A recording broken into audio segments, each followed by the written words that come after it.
মহামণি গৌতম ও অহল্যার পুত্র সত্যদিতি, সত্যদিতির পুত্র শরদ্ধান। শরদ্ধান মর্তলোকে অপূর্ব সুন্দরী অপ্সরা উর্বশীকে দেখে শরদ্ধানের বীর্যপাত হয়ে স্বর্গাসের গুচ্ছের উপর পড়ে। সেই বীর্য থেকে সর্বমঙ্গলময় একটি যমজ পুত্র এবং কন্যার জন্ম হয়। হস্তিনাপুরের রাজা মহারাজ শান্তনু শিকার করতে গিয়ে সেই যমজ পুত্র এবং কন্যাটিকে স্বর্গাসের উপর হাত পা নাড়াতে এবং ক্রন্দন করতে দেখতে পান। মহারাজ শান্তনু যমজ পুত্র ও কন্যাটিকে হস্তিনাপুরের রাজপ্রাসাদে কৃপাপূর্বক নিয়ে আসেন।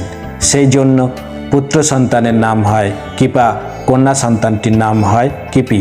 পরবর্তীকালে হস্তিনাপুরে কুলপুরোহিত নিযুক্ত হয়েছিলেন কৃপাচার্য, আর হস্তিনাপুরের অষ্টগুরু দ্রোণাচার্যের পত্নী হয়েছিলেন কৃপি। বন্ধুরা, আজ এই পর্যন্ত। ভিডিওটি ভালো লাগলে সাবস্ক্রাইব করে পাশের বেল আইকনটি বাজিয়ে দেবেন।